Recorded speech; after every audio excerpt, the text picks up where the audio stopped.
कि तेजस्वी यादव आपकी अज्ञानता से राजनीति खतरे में पड़ गया है। अज्ञानता का तांडव मचा दिए। अब आपको जानकारी नहीं है तो कम से कम न्यायालय के अधिवक्ता से आप संपर्क कर लेते। आज अगर संविधान नहीं होता तो आपके पिता कैदी नंबर 3351 नहीं बन पाते। नमस्कार, आप देख रहे हैं लाइव सिटीज। मैं हूं वसीम खान। एडीजी मुख्यालय की तरफ से जो चिट्ठी जारी किया गया है, अब उस पर सियासत घमासान शुरू हो चुकी है।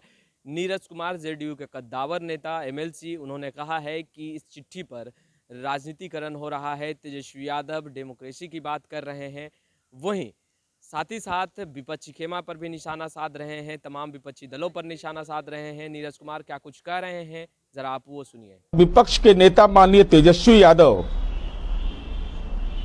जो पॉलिटिकल टूरिस्ट हैं, राजनीति में पर्यटक लोग होते हैं ना, आते जाते रहते हैं, तो उनका ट्वीट भी आया है, लोकतंत्र की बात भी उन्होंने किया है।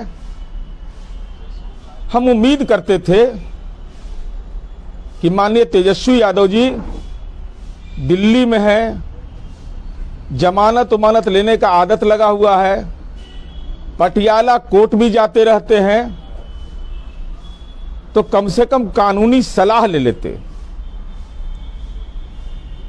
देश के संविधान निर्माता डॉक्टर भीमराव अंबेडकर ने इस देश के अंदर संविधान बनाया। हमेशा ये कहते भी हैं कि संविधान खतरे में है।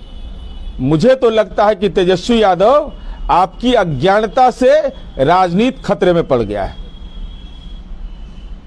भाई, इस देश के अंदर संविधान है। आज अगर संविधान नहीं होता तो आपके पिता कैदी नंबर 3351 नहीं बन पाते। भ्रष्टाचार के मामले में जेल खाने के अंदर कैद नहीं हो पाते। अब आपको डॉक्टर भीमराव अंबेडकर से नाराजगी है या उस संविधान से नाराजगी है, मैं नहीं जानता। आपने क्या कहा कि लोकतांत्रिक सत्ता व्यवस्था के विरुद्ध, मैं आप ही का ट्वीट पढ़ रहा हूं। नीतीश कुमार कहते हैं कि अगर किसी ने सत्ता व्यवस्था के विरुद्ध धरना प्रदर्शन कर अपने लोकतांत्रिक अधिकार का प्रयोग किया तो आपको नौकरी नहीं मिलेगी। अज्ञानता का तांडव मचा दिए। डीजीपी बिहार का सर्कुलर क्या कहता है, ध्यान से सुनिएगा। तमाम लोग फेसबुक लाइव से हमारे जुड़े हुए हैं।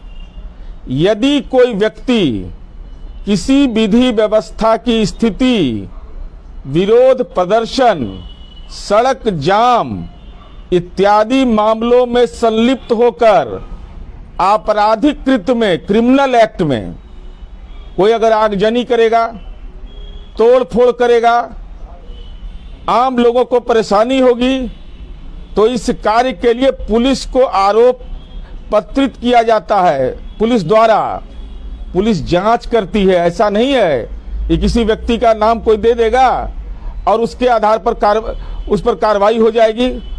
और उस संबंध में चरित्र सत्यापन प्रतिवेदन में विशिष्ट एवं स्पष्ट रूप से प्रविष्टि की जाए।